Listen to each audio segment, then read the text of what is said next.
Daniel.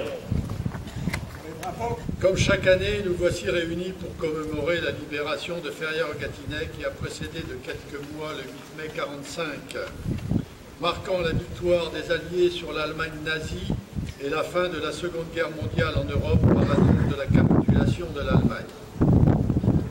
Rappelons-nous ce que fut cette guerre mondiale qui arracha la vie à plus de 60 millions de personnes. Pour la première fois dans l'histoire des conflits, elle tua plus de civils que de soldats. 45 millions de civils ont péri, dont 6 millions de juifs exterminés dans la Shoah. Des millions de personnes déplacées, sans abri ni ressources, des dégâts matériels considérables. Le monde était alors en décombre.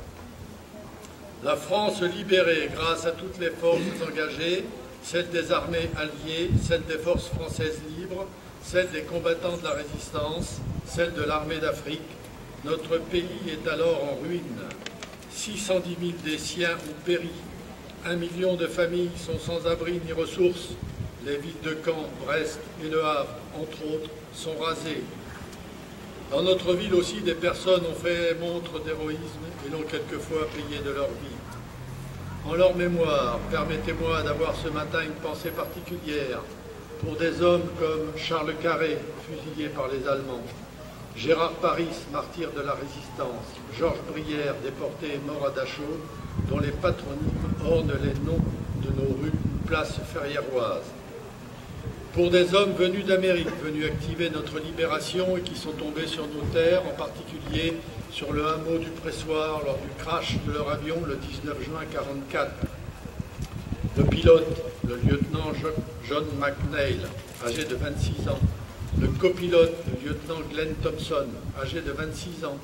Le navigateur, le lieutenant Joseph Bova, âgé de 24 ans. Le bombardier, le lieutenant Robert Sibert, âgé de 25 ans. Le dispatcher, le sergent Henri Richard, âgé de 27 ans. Le radio, sergent Jérôme Hummel, âgé de 22 ans. Le mécanicien, le sergent Fred Lovery, âgé de 20 ans. Le mitrailleur arrière, le sergent Fred Monico, âgé de 33 ans. Jérôme Hummel, blessé, qui a été capturé par les Allemands, est mort à 14 h à Montargis.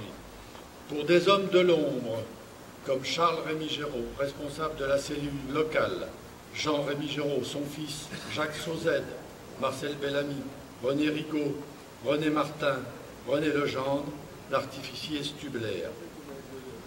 Je tiens à leur rendre hommage en ce jour. La paix d'alors est celle qui demeure aujourd'hui, doit beaucoup à ses résistants. Quand on évoque cette période, celle de la guerre et de l'occupation, l'honnêteté commande de ne pas occulter la part d'ombre qui fut aussi la nôtre. La France a subi des délations, la honte de la collaboration, celle du régime de Vichy, de ses petites mains miliciennes à ses élites ministérielles.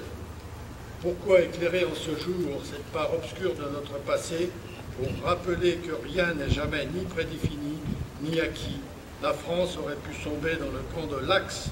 Il faut l'opiniâtreté du général de Gaulle pour faire reconnaître aux Alliés la légitimité de la France libre et éviter que le pays soit placé sous l'administration militaire des forces coalisées. De nos jours, qui peut affirmer que la paix est à jamais acquise? Chacun sait qu'elle est un bien commun, précieux, mais fragile. Avons-nous oublié qu'une guerre fratricide pouvait ravager le continent européen? Avons-nous oublié que la Shoah fut le terrible aboutissement d'un processus de stigmatisation des Juifs? Avons-nous oublié que des Français ont collaboré par adhésion à la Révolution nationale de Pétain? Avons-nous oublié que la crise de 1929 fut le terreau de la Seconde Guerre mondiale? Celles et ceux qui sont nés après la guerre doivent se souvenir avec humilité de cette période. Nous n'avons pas été les témoins directs de cette tragédie. Nous n'avons pas vu les camps et les champs de bataille. Nous n'avons pas été confrontés à des choix dramatiques, personnels ou collectifs. Pour autant, ce souvenir est une obligation ardente.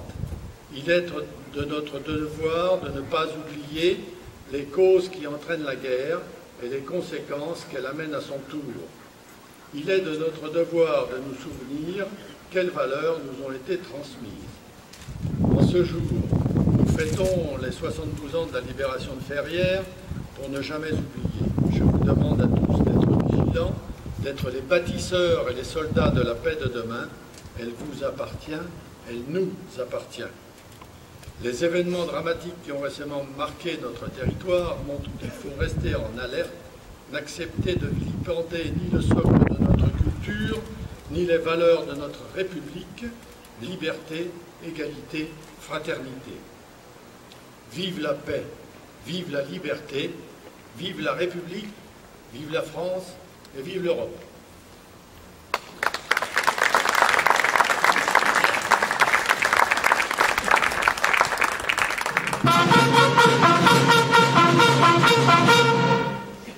Dépôt de gerbe.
Fin de la cérémonie.